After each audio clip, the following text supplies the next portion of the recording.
श्री शिवाय नमस्तुभ्यम दोस्तों। हर हर महादेव। कैसे हैं आप सब? स्वस्थ और सुरक्षित होंगे। दोस्तों, आज मैं किसी विशेष कारण से आपको यह उपाय नहीं बताने जा रही हूँ, ये वीडियो नहीं बनाया है।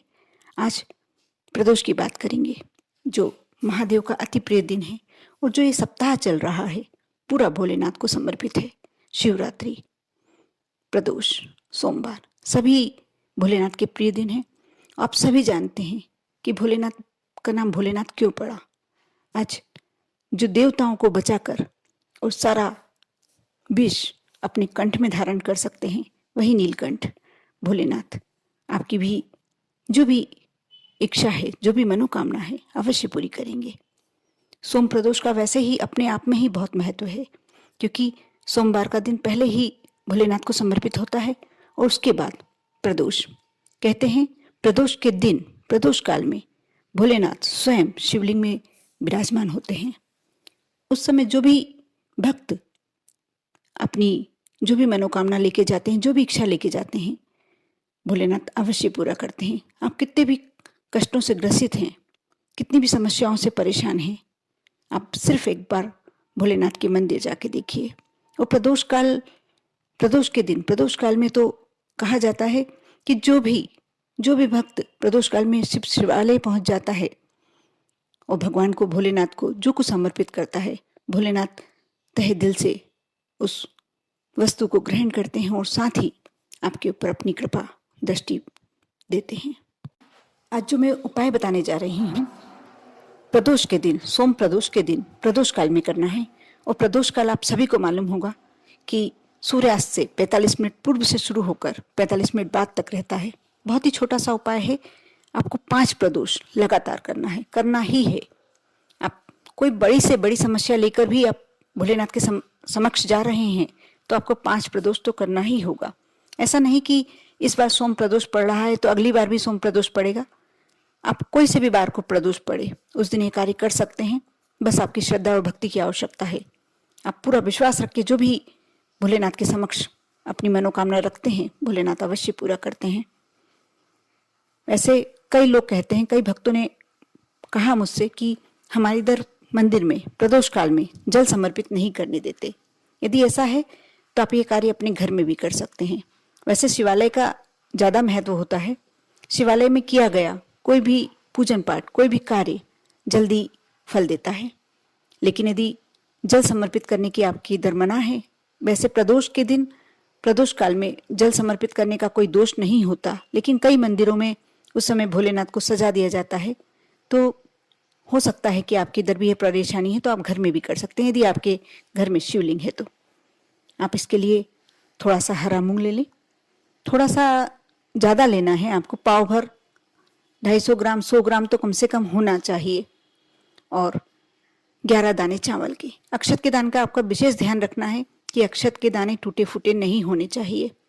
एक दीपक की आवश्यकता पड़ेगी, शुद्ध घी की।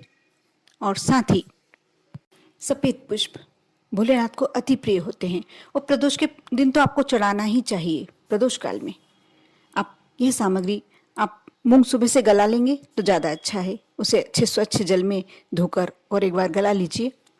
और थोड़े से मूंग, 5 दाने, 11 दाने, इसकी कोई गिनती नहीं है। आप अंदाज से भी ले सकते हैं। आपने जो जितने भी मूंग गलाए हैं, 100 ग्राम गलाए, 250 ग्राम गलाए हैं, आप थोड़े से मूंग, सिर्फ 11 दाने या 5 दाने या थोड़े से मूंग हाथ से ले जाएं। एक कलश जल भरकर उसमें मूंग डालें, अक्षत के दाने डालें और साथ ही सफेद पुष्प, 1 मिले तो 1, 2 मिले, जितने मिल सकते हैं आपको। 1 का भी वही फल मिलना है, 2 का भी वही फल मिलना है। कोई गिनती के फूलों की आवश्यकता नहीं है, बस सफ़ेद होना चाहिए पुष्प।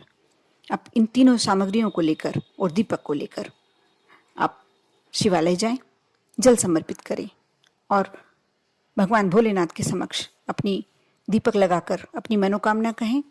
इतना करने के बाद आपको जो कार्य करना है, जो आपने मूंग गला के रखे थे, आपके मन में एक विचार आ रहा होगा कि जो मूंग गला के रखे थे वो बचवाए थे, तो उसका क्या करना है। उसे नंदी, बैल, आपके घर के आसपास यदि कोई नंदी है, या आप कोशिश कर सकते हैं, सिर्फ 5 प्रदोष ही करना है आपको।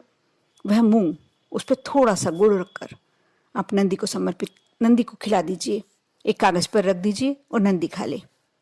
आप जब मंदिर से निकले, मैं पहले कहना भूल गई हूँ, सॉरी।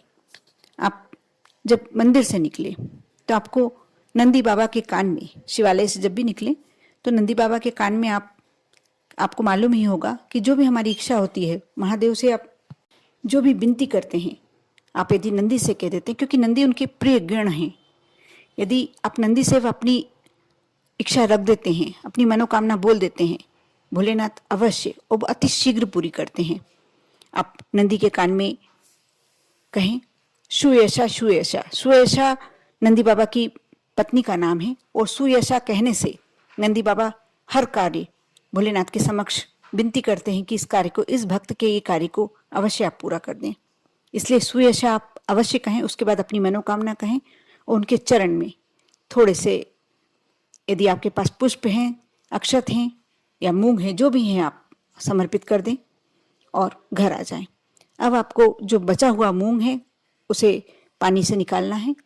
उसे उसमें थोड़ा सा गुड़ रखें और आपके आसपास जहाँ कहीं भी बैल, नंदी बाबा जहाँ कहीं भी हैं, उन्हें कागज पर रखकर वह मूंग और उसमें थोड़ा सा गुड़ रखकर अपनी मनोकामना कहते हुए, अपनी मनोकामना बोलते हुए नंदी बाबा को खिला देना है। बस इतना ही करना है आपको।